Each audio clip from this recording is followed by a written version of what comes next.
Yeah, so, one of the things, and it's a little bit different with personal finance, but even personal finance, if you have your kiddos doing current events, if you have them reading articles, magazines, newspapers, stuff like that, one of the biggest challenges that we have when we hear news or we read stuff, whether it's a primary source document or secondary source document, is this fake news? Is this real? Is it real, but it's slanted, right? And the reality is everything we read is slanted. Everybody's got a bias. I tell my kiddos, I am the single most biased person in the entire classroom because I'm always right. That's just the way it is. I am the benevolent dictator, right? But one of the things that we do, one of the activities that we do in AP World is called a DBQ, which is document-based questions. So you have that in this little packet. This was actually from last year's national AP exam. And what it is they give you 7 documents, and then you have to read the documents, and then you have to use them to answer the question. So this is about railroads. And after 8 days of reading essays about railroads, we became experts at railroads in the late 1800s, or at least what the students could tell us about railroads in the late 1800s. But anyway, one of the skills that they have the students do that's on this rubric, and take the rubrics with you, because one of the nice things about, I never used rubrics until I started doing AP, and I discovered doing rubrics for essays is a whole lot better to me than doing holistic grading, because it takes all the pressure off me. It takes all the pressure off you. All you gotta do is you go to the rubric and say, you did this, you did this, you did this, and they're like, oh. And then if there's a particular point they didn't get, you can go back to it, well, this is why this is not a thesis, or this is why this did not work for context. And so it's actually a really good learning tool. So anyway, so what do you have to do? But one of the points on here is for sourcing. And there's 4 different ways that you can source things. And the kiddos can choose however they want to source the document, which in itself is a pretty good skill for the students to work on because they get a choice. But you look there on the sourcing, so the 4 options are point of view, purpose of the document, importance of the audience, and the historical context of the document.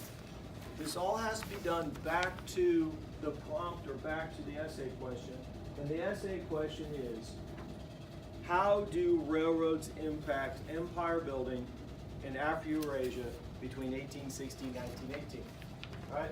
So if you look in, one of the nice things that the College Board does is in every document you get, it could be a written document, it can be a map like you have on document 4, it could be a chart, it could be graph, it could be a cartoon or whatever.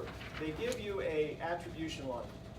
So like on this first document, this is a petition in English to the British Colonial Government of India from the British Indian Association, an organization consisting of high caste Indians in 1866. So what do we know about high caste Indians in 1866? Well, they're up here on the Indian totem pole, right? But for the British, they're down here someplace. And so they're riding railroads. Well, they got a ride in 2nd class. They don't get a ride in 1st class. These are some of the most elite people in society, but they got a ride in 2nd class. So they write a note, they write a letter. This is a petition. They write a note, hey, this isn't fair. They get a bunch of signatures, and they actually send it to the British Indian Association for the running of the railroads. All right? So, talk about what's the purpose of the document. What is the purpose of the document? Railroads. Well, but why are they writing the document? To get fair. Plead their case. Yeah, they're Right. pleading their case. They're pleading their case because they are, now, if all the students say is they're pleading their case or they're upset, that's not going to work for sourcing. But they got to flesh out, say these are upper caste Indians who are used to being respected, revered, all but worshipped, but now they have to ride with, I mean, they go to ride with the lower caste, right?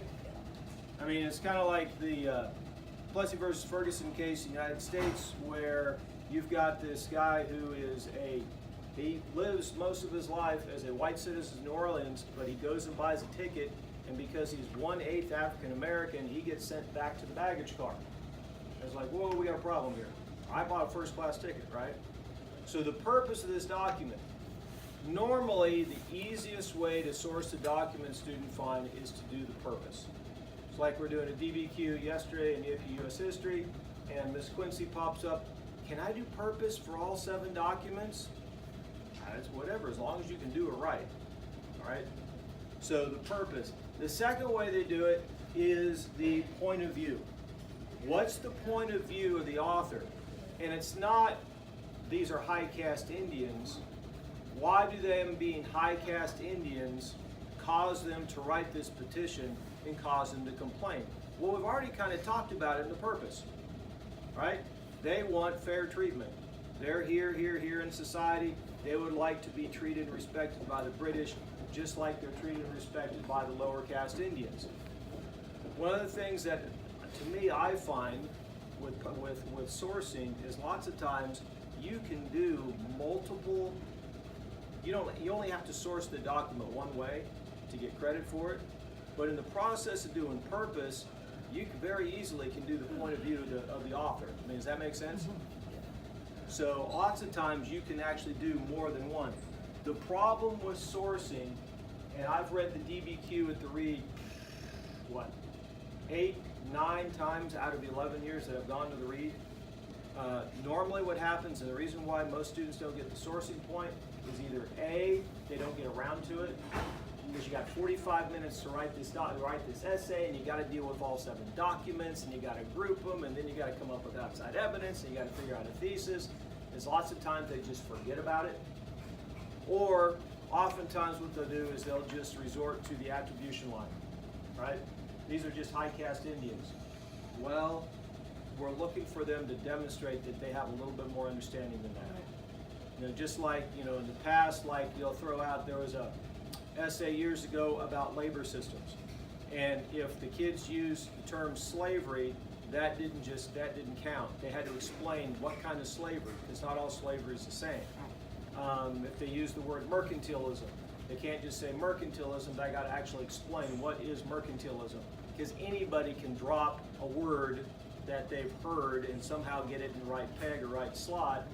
We want to know that they actually have some cognitive idea of what they're talking about. The third way that you can do sourcing is the importance of the audience. It's not just talking about the audience, right? It's not just talking about that Mr. McNamara is talking to the teachers in his unit. Mr. McNamara is talking to the teachers in the unit, but he would like to, as a group, from the bottom up, begin to use in a broader spectrum this idea of sourcing documents, because it's a good historical thinking skills. Because the reality is, our kids aren't going to remember most of the stuff we teach them. I mean, we go to a service and we hear Pastor Paul, I don't care who it is, it could be Oral Roberts, Billy Joe, Kenneth Hagin, and you sit there and listen to a 45-minute sermon, how much stuff are you going to remember and take out of that? When I graduated from Raymond, I can remember 2 or 3 specific messages. I remember the Gilligan's Island message, because that's unforgettable. You got people on stage dressed up like Gilligan Island characters.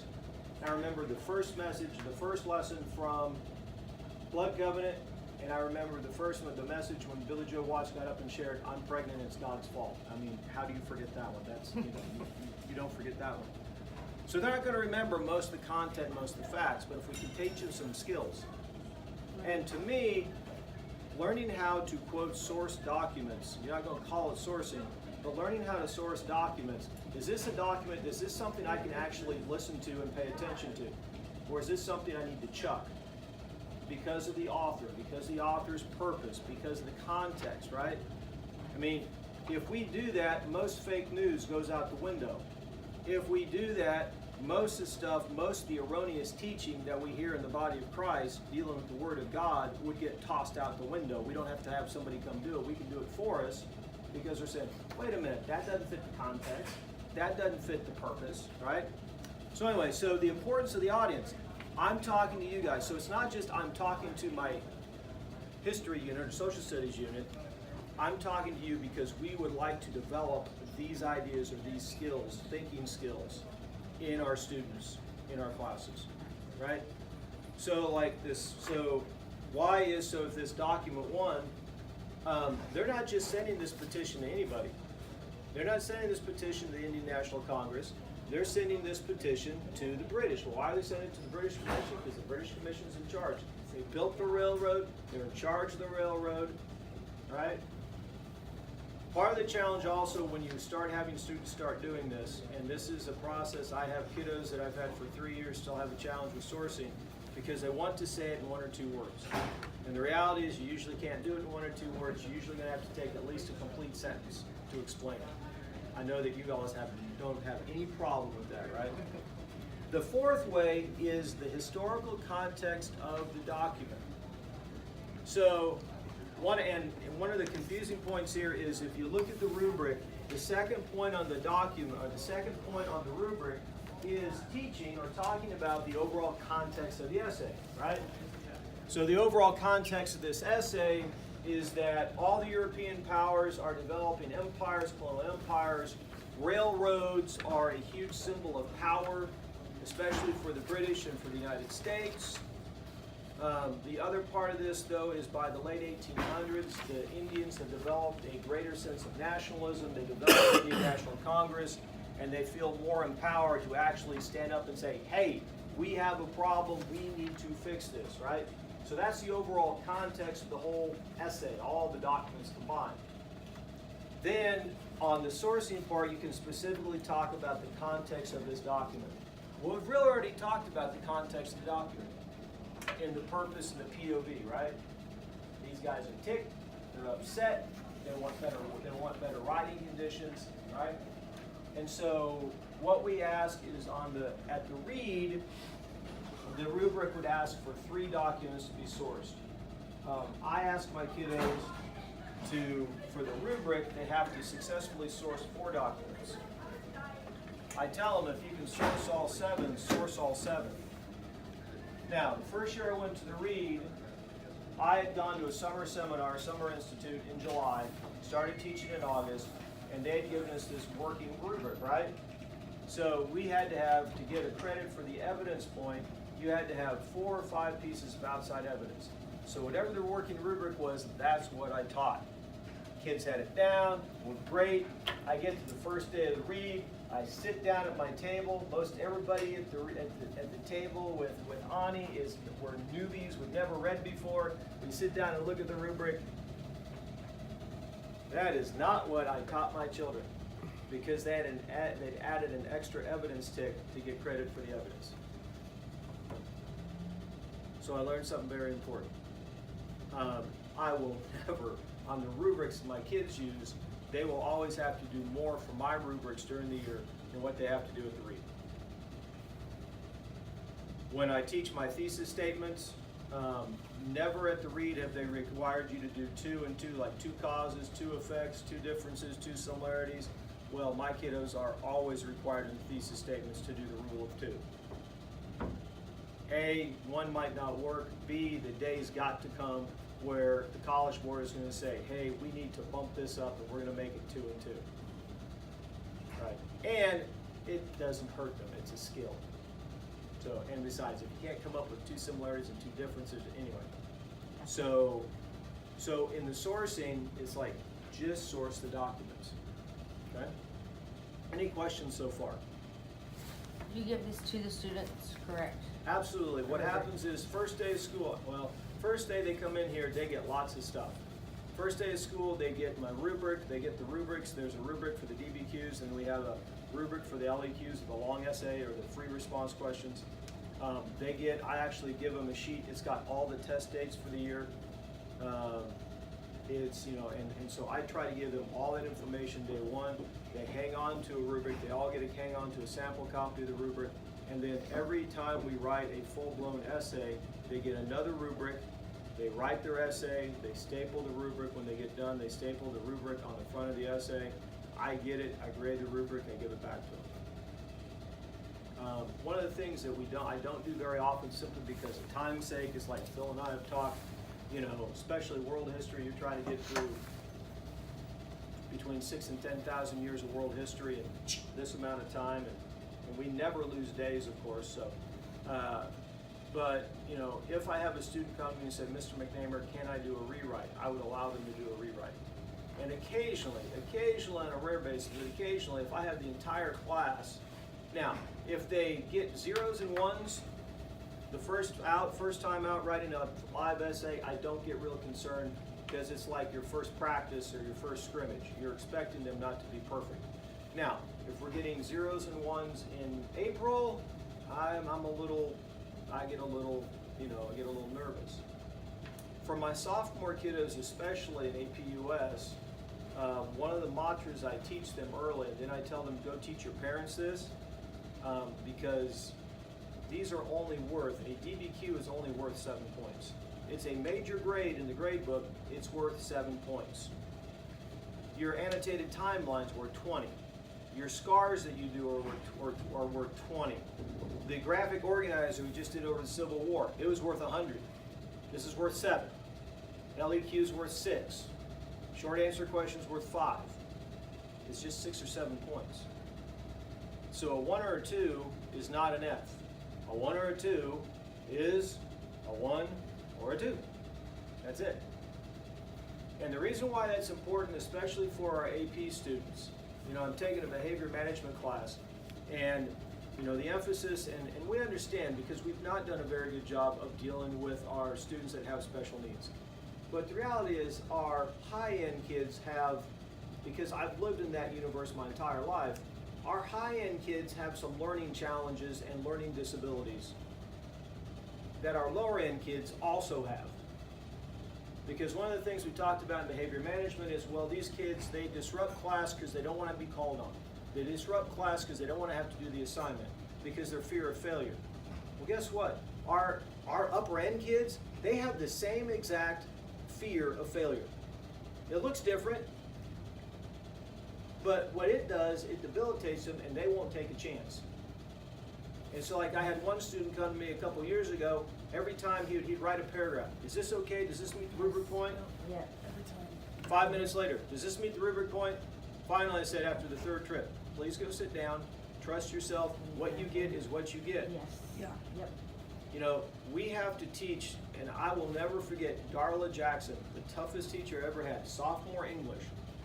But she taught me, helped begin a healing process in my life, teaching me the fact that a B, sounds crazy to most people, a B plus is not a failure. An A minus is not a failure. Well, in my book, it was a failure.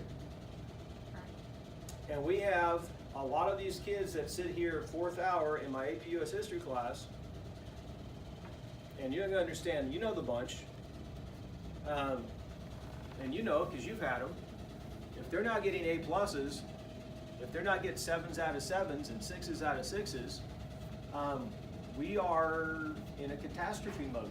Right.